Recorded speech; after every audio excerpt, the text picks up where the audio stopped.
Hello friends, welcome back to our YouTube channel. Uttar Pradesh माध्यमिक सेवा चयन बोर्ड के माध्यम से जो पीजीटी और टीजीटी की वैकेंसी अभी जारी हुई है लगभग 1 या 2 दिन पहले, उसके बारे में मैंने आपको पूरा डिटेल अपने वीडियो के माध्यम से बताया है। आज इस वीडियो में हम लोग कुछ सिलेबस को लेकर के चर्चा करेंगे कि उस सिलेबस में मेनली क्या क्या पढ़ना है। आज हम लोग टीजीटी सोशल साइंस को लेकर के मेनली इसमें फोकस करेंगे। बाकी अगर आप किसी और सब्जेक्ट के हैं तो आप लोग जो है वो सिलेबस देख सकते हैं। अगर किसी भी सब्जेक्ट के हैं, आप टीजीटी हो पीजीटी हो, तो आप वेबसाइट में जा करके वो सिलेबस देख सकते हैं। लेकिन आज हम लोग यहाँ पर चर्चा जो है वो करेंगे मेनली सोशल साइंस को लेकर के कि उनको क्या पढ़ना है क्या नहीं पढ़ना है। सबसे बड़ी बात है कि आप लोगों को पता है कि कॉम्बिनेशन जो है यहाँ भी 2 सब्जेक्ट्स का है, चाहे आप हिस्ट्री, पॉलिटिकल, ज्योग्राफी और इकोनॉमिक्स में कोई भी 2 सब्जेक्ट से अगर आपने स्नातक किया है तो आप उसमें एलिजिबल हैं। साथ में अगर आपके पास बीएड की डिग्री है तो आपके पास, अगर आप भूगोल से करना चाहते हैं तो भूगोल में आपको क्या क्या पढ़ना है आप देख सकते हैं। भौतिक भूगोल में जहां हम बात करें सौरमंडल की उत्पत्ति की, सौरमंडल में पृथ्वी की आकृति एवं गति के बारे में पढ़ना है आप लोगों को। सबसे बड़ी बात है, जो लोग बिहार से रिलेटेड हैं और बिहार में अभी जस्ट एसटीईटी की परीक्षा दिए हैं, उन लोगों के लिए काफ़ी अच्छा मौका है, क्योंकि जस्ट उनकी तैयारियाँ जो हैं, जो सोशल साइंस वाले सुन रहे होंगे, उनके तैयारियाँ अभी खत्म हुई होंगी। थोड़ा सा पॉलिश की ज़रूरत है, थोड़ा सा जो कुछ और चीज़ें जोड़ने की आवश्यकता है। क्योंकि इसमें जो पैटर्न के बारे में अगर हम बात करें तो पैटर्न इसका, अगर आपका जो 12 तक का जो सिलेबस है, मतलब 8, 9, 10, 11, 12, मेनली फोकस आपको इन्हीं चीज़ में रखना है आपको कि 12th तक में अगर आपका कॉन्सेप्ट जो है वो क्लियर है तो इसके लिए आप भरपूर मेहनत करें और इसमें आप सफलता प्राप्त करने के हकदार बन सकते हैं। तो भौतिक भूगोल की अगर हम बात करें तो सौरमंडल में जो उत्पत्ति है, पृथ्वी के बारे में हमें पढ़ना है कि उनकी आकृति कैसी है, गतियों के बारे में, पृथ्वी की गतियों के प्रभाव के बारे में जानना है। सूर्य ग्रहण, चंद्र ग्रहण, इसमें मेनली फोकस किया गया है। अक्षांश देशांतर का निरूपण, आप लोग जो है इसको पॉज करके देख लेंगे, लेकिन मेनली जो है वो भौतिक भूगोल के बारे में, इन सभी के बारे में हमको इसमें मुख्य रूप से पढ़ना है। अंतर्राष्ट्रीय तिथि हो, चाहे स्थानीय प्रमाणिक समय का निर्धारण हो, ठीक है, इनका महत्व हो, इन सभी विषयों के बारे में पढ़ना है भौतिक भूगोल के अंतर्गत। अब स्थल मंडल में जब आते हैं तो आप लोगों को पता है कि स्थल मंडल के अंतर्गत चाहे वो अपर्दन की क्रियाएं हों, डेविस का अपर्दन चक्र हो, चट्टान हो, उत्पत्ति के प्रकार हो, ज्वालामुखी के बारे में हो, चाहे भू आकृतियाँ हो, समुच्च रेखाएं हो, इन सभी पर्वत, पठार, महाद्वीप, इन सभी के बारे में, जो नदी, झरना, झील, इन सभी चीज़ों के बारे में हम लोग स्थल मंडल के अंतर्गत हम लोग इसमें पढ़ना है हम लोगों को। वायुमंडल के अंतर्गत अगर हम देखें तो सबसे बड़ा बात है कि वायुमंडल की संरचना कैसे होती है, सूर्य ताप एवं उससे प्रभावित करने वाले कारक कौन कौन से हैं, तापमान का क्षैतिज और ऊर्ध्वाकार जो वितरण होता है वो किस प्रकार का है, उससे बारे में हमको जानना है। तापमान विलोमता के बारे में पढ़ना है। और सबसे इम्पॉर्टेंट जो है कि किस प्रकार से वर्षण की प्रक्रिया होती है, चाहे वर्षा, पाला, कोहरा इत्यादि की जो संवाहिक प्रक्रियाएँ जो होती है उनके बारे में थोड़ा सा हमको अध्ययन यहाँ पर करना होगा। धरातलीय और चक्रवातीय वर्षा के बारे में भी इसमें सिलेबस में दिया गया है। विश्व के जलवायु प्रदेश, दैनिक मौसम मानचित्र इत्यादि के बारे में हमें वायुमंडल के बारे में पढ़ना है। सबसे बड़ी बात है कि इसमें सिलेबस आपको मिल चुका है और सिलेबस के अकॉर्डिंग जब आप अपनी तैयारियाँ पूरी करेंगे 1 by 1 by 1, तो उम्मीद है कि आपको काफ़ी अधिक मदद मिलेगी। क्योंकि सिलेबस रहता है तो तैयारी करने में जो जोश होता है वो एक अलग मायने में होता है।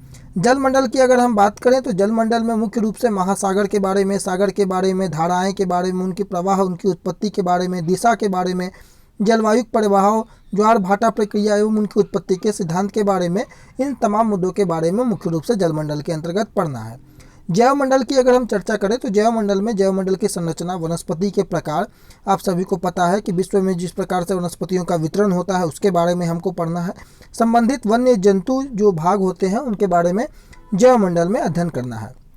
मानव भूगोल की हम बात करें तो मानव भूगोल में मुख्य रूप से मानव पर्यावरण अंतर संबंध, सैद्धांतिक विवेचन, रेडजेल, डेविस, सैम्पुल इत्यादि लोगों का जो भी मत है, इनके मत को हमको मुख्य रूप से फोकस करना है। विश्व में जनसंख्या की वृद्धि के बारे में पढ़ना है, उनका वितरण के बारे में पढ़ना है।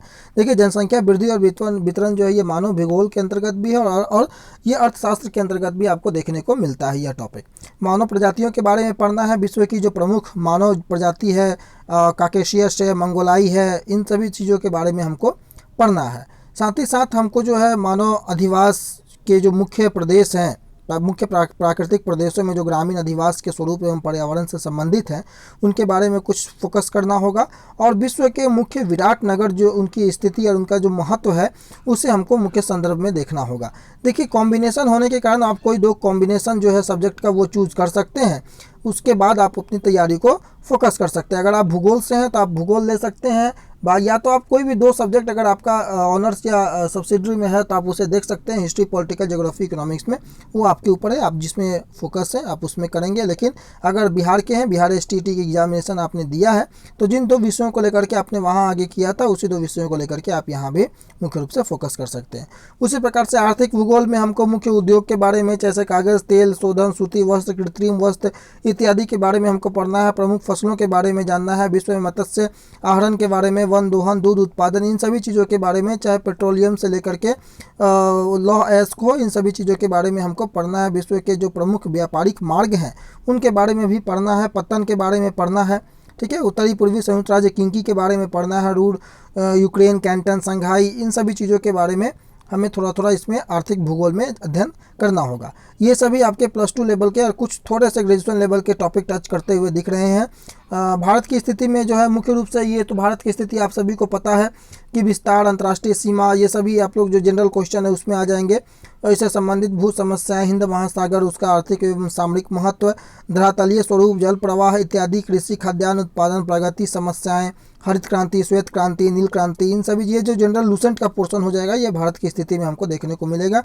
इसमें हम लोगों को जनसंख्या वृद्धि होगा, विवरण होगा उनका, जनसंख्या जनित समस्या होगा, परिवहन के साधन होगा, विदेशी व्यापार, ये हमारा लूसेंट का टॉपिक एक हो जाता है। भारत की स्थिति यानी कि भारत की जो ज्योग्राफिकल कंडीशंस हैं उनके बारे में हमको यहाँ पढ़ना है। तो मुख्य रूप से ज्योग्राफी में भारत की स्थिति हो गया, आर्थिक भूगोल हो गया, मानव अधिवास, मानव भूगोल के साथ साथ जलमंडल, वायुमंडल, स्थल मंडल और भौतिक भूगोल, ये 5-6 टॉपिक्स जो है मुख्य रूप से हमको यहाँ कवर करने हैं।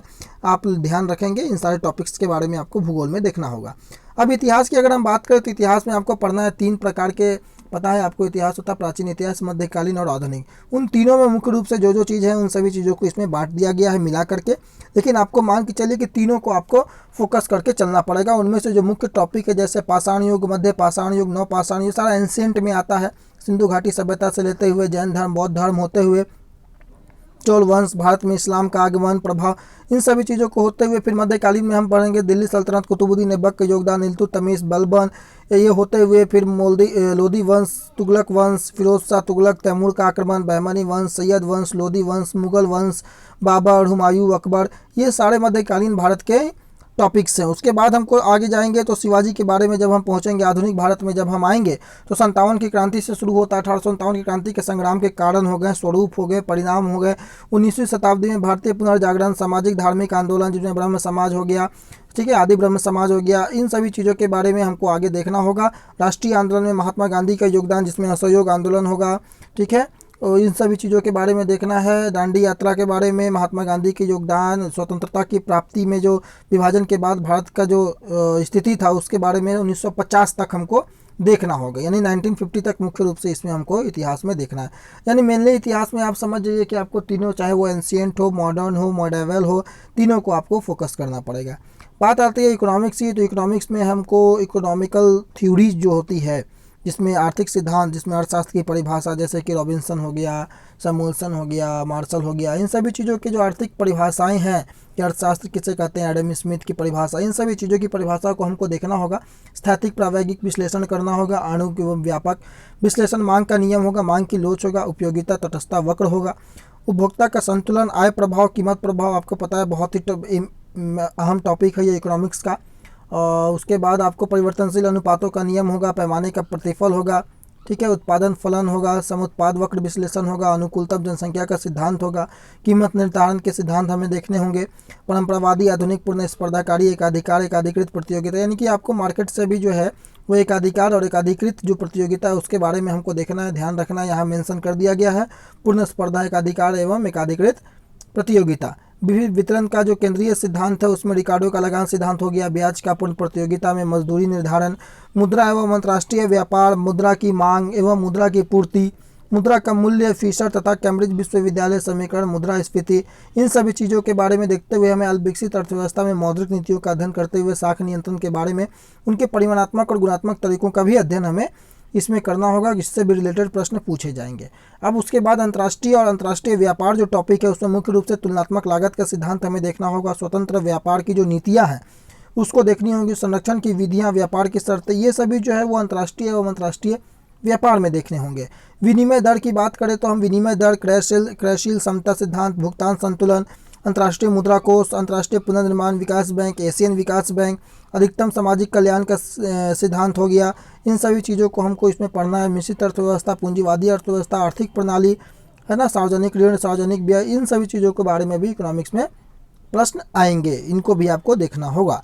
फिर भारतीय अर्थव्यवस्था एवं आर्थिक विकास, जिसमें मुख्य रूप से अर्थव्यवस्था की चाहे विशेषता हो गया, गरीबी, विकास, जनसंख्या प्रवृत्ति, जनसंख्या नीति, राष्ट्रीय आय का वितरण, भूमि सुधार, लघु सीमांत कृषक, कृषि की समस्याएं समाधान, कृषि विपणन, अल्प रोजगार की समस्या, दृश्य एवं अदृश्य बेरोजगारी, कारण एवं समाधान। यानी कि अगर आपके पास अगर जनरल कंपटीशन की आप तैयारी कर रहे हैं तो जनरल कंपटीशन के भी कुछ टॉपिक्स इसमें हैं। साथ ही साथ आपको कुछ जो एकेडमिक जो इकोनॉमिक्स होते हैं 11-12 वाले, उन सभी चीज़ों से रिलेट करते हुए कुछ प्रश्नों को यहाँ पर शामिल किया जाएगा आपके एग्जामिनेशन में। इसलिए आपको 11-12 के जो एकेडमिक बुक्स जो हैं उनको भी आपको फॉलो करना होगा। आगे मैं बताऊंगा कि कौन कौन से बुक्स को आप फॉलो कर सकते हैं। नागरिक शास्त्र की अगर हम बात करें तो राजनीतिक सिद्धांत, राजनीति शास्त्र, परिभाषा, प्रकृति, विषय, क्षेत्र, राज्य परिभाषा, निर्माणक तत्व, राज्य की उत्पत्ति के विभिन्न सिद्धांत। इसके साथ ही साथ आपको कई प्रकार के जो मत होते हैं, राजनीतिक मत, उनको भी आपको देखना होगा। चाहे वो राजनीतिक दार्शनिक हो, दार्शनिकों के बारे में देखना होगा, प्लेटो, अरस्तु, रूसो, लॉक, इन सबों के बारे में पढ़ना है आपको। प्रश्न इनसे आएंगे। फिर से राज्यपाल, राष्ट्रपति, राज्यपालिका, कार्यपालिका, ठीक है। B.R. अम्बेडकर का राष्ट्रीय आंदोलन, नीति निर्देशक तत्व, संघ सरकार, राष्ट्रपति आपको मैंने बताया, मुख्यमंत्री, केंद्र राज्य संबंध, जिला प्रशासन, जिला अधिकारी, लोकतांत्रिक विकेंद्रीकरण, पंचायती राज, भारतीय लोकतंत्र की कुश्तारी, इन सभी चीज़ों को भी आपको देखना होगा। इसके बाद जो 4 विषयों में से मैंने आपको कहा कि किन्हीं 2 विषयों का प्रश्नों को हल करना होगा, ये आप लोग समझ लीजिए कि आप लोग जिन भी जो 2 विषयों को ध्यान में रखना चाहते हैं उन 2 विषयों को ध्यान में रख करके आप लोग आगे बढ़ सकते हैं, लेकिन उनमें आपको गहराई से नॉलेज होनी चाहिए। तो आज हम लोगों ने ये SST को लेकर के, सामाजिक विज्ञान TGT को लेकर के हमने बात किया। अगले दिन कुछ और सब्जेक्ट्स को लेकर के बात करेंगे, जो भी मुख्य सब्जेक्ट कमेंट्स के माध्यम से पूछे जाएंगे उसको भी फोकस किया जाएगा कि उसमें भी हम लोग कुछ डिटेल चर्चा करें। फिलहाल जो था वो सोशल साइंस को लेकर के था। बाकी फिलहाल के लिए इतना ही। जैसे ही कोई अपडेट आएगा आपको अपडेट करेंगे। चैनल में नए होंगे तो सब्सक्राइब करें, बेल आइकन को प्रेस करें।